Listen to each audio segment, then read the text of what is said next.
So this hard knock story begins with a hard knock life.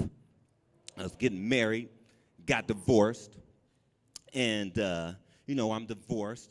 My ex tries to come back and get with me. She comes back to the house. I'm like, heck no, I don't want to get back with you. And I slammed the door in her face. And when I slammed the door in her face, I realized something. Note to self, never call a female the C word. And I'm not talking about cute. So I did that, and she said, oh, I'll get you now. Now I'm going to get you. Yeah, right. Next thing you know, I hear police sirens. I hear a helicopter flying over the house. And I go to the window, and I look outside. The street is lined up with police cars, SWAT van, helicopter flying over the house. They said, I open the window, I look out, I said, wow, somebody's in trouble. Somebody on this block is messing up. What the heck are they doing? Next thing you know, I hear, Horus Ra, come out with your hands up. I go, oh no, they not talking about me. So I get ready to open the door. I see the two cops standing out there. They're about to kick the door in. I go, wait a minute. I open up the door. I said, hey, wait a minute. What'd I do? They grab me. They slam me down on the ground. Tell me I had a gun and all this stuff. No, I didn't have a gun. It's put up. So anyway, they take me to jail. Now, have you guys ever seen a Shawshank Redemption? Pretty much just like that. So they give me my stuff. I'm walking in. And I see a couple of cells. These cells are empty. Cells on the left, cells on the right. They're empty. One cell has this like a community cell. A lot of people in there. But no, they want to put me in the last cell in the back. I'm walking to this last cell. And when I'm walking, the only thing I can see is this giant tennis shoe sticking out of the cell. So I'm walking up to the cell, and I go, what the hell is that? It was the biggest shoe I'd ever seen in my life. The sheriff said, you're going to have to slide your foot back so I can open up the cell doors. He opens up the cell doors, and he pushes me in. Now I'm in the cell, and I'm looking at this dude. I can't see his body yet. I can only see his legs hanging out the cell door. So I see the pillow, and I walk over. I'm getting ready to look down at this pillow because I think he's laying his head on the pillow and sticking his feet out the cell. No, he was sitting on the pillow and leaning down. I saw him. I go, whoa, what in the hell are you? Who do you play for? You have to be on some basketball team, some football team, something. Who are you? He says, I'm not known for that. He said, I'm known for breaking backs off in this mofo. I said, breaking backs? What are you talking about? Gives a new meaning to Brokeback Mountain. Now, we're in this cell. I'm looking around. I say, man, you are the biggest dude I ever seen in my life. I go, wow. I'm asking him all kind of questions. I go, man, can you drive a car? He goes, I don't have a car. I said, wow. He says, I have a truck. I said, how do you fit in it? He goes, it's custom made. Everything I have is custom made. I said, okay. I'm looking around the cell. I go, man, there's no windows in here. I said, are you strong enough to break out of here or something? He goes, no. I said, well, why are you wearing an ankle bracelet? He goes, I'm not wearing no ankle bracelet. I said, well, sure you are. What's that? And I look down at his foot, and I see a big old, looks like a knot right there on his sock, like this. Looks like that. So I said, what is that? He goes, that's my third leg. I said, your third leg? He goes, my kickstand.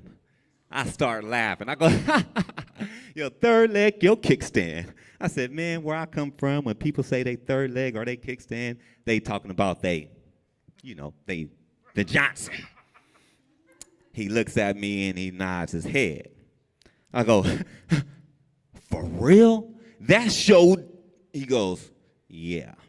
I go, man, you're right. And I said, let me see it. He goes, listen here, little man. I'm going to tell you this one time. Only time I pull this out is when I'm using it. I said, man, I know you got to use the bathroom. Just wake me up. Let me take a look at it. He goes, did you hear what I said? I said when I'm using it. Let me explain it to you a little better. I don't pull it out unless I'm going up in something. I go, oh, I don't want to see it that bad. So now we're talking all night. I asked him, man, if you're a giant, I said, are you married? Do you have a girlfriend, anything? He goes, yes, I'm married. I said, whoa, she must be a giant too.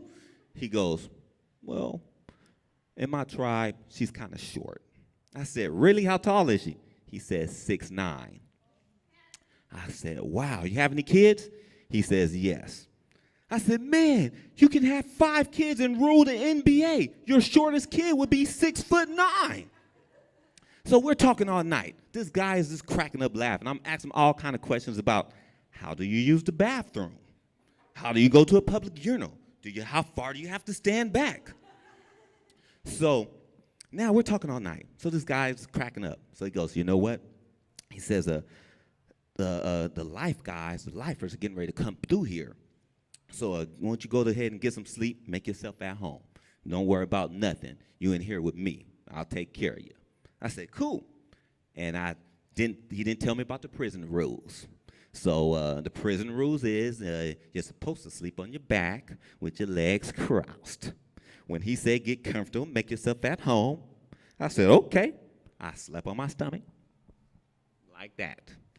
Wrong thing to do. Now, the lifers come in because they got a court date. First one gets in, look like Rambo. He tells me I look familiar and starts rubbing on his Johnson. Now, I jump up. I go, hey, you don't know me, okay? What's the matter with you, fool? I'm just talking all kind of junk. But really, I am so scared. I'm so scared that instead of my heart beating in my chest, my heart is beating in my throat. I'm hoping he don't notice me, hoping he don't see it. So I tell him, turn around and face the cell, fool, before I jack you up. So he turns around and he faces the cell wall. He faces the cell. I'm like, this big old dude is scared of me?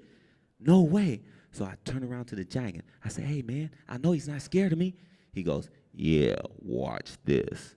He takes his big old foot and takes it and pushes the dude on his back. His foot is so big, his big toe is touching his ear, and the heel of his foot is touching his butt. And he pushes him against the cell wall, boom, like that. And the dude started crying. I said, Rambo's crying. He goes, he knows me. I go, oh, like that. I'm scared. I go, okay. So now he goes, as long as I'm in here, little man, you ain't got nothing to worry about. So next thing you know, 5 minutes later, okay, it's time to release all the people in this cell. First person he calls was the Jolly Green Giant. Oh, no, wait, don't leave me in here with Rambo. He calls him out. He walks out. He tells me, hey, take care. Now he's calling everybody out. Next 2 people left in the cell is me and Rambo. And he's staring me down. I said, man, I don't need no giant to help me. Next thing you know, officer comes in and goes, Horus Ra, free to go. So I was free to go. I was not scared no more. So next thing, if you guys do not want to go to jail, if you guys want to stay out of jail, stay free, remember, don't ever use the C word to a woman. Peace and love, everybody. That's my story.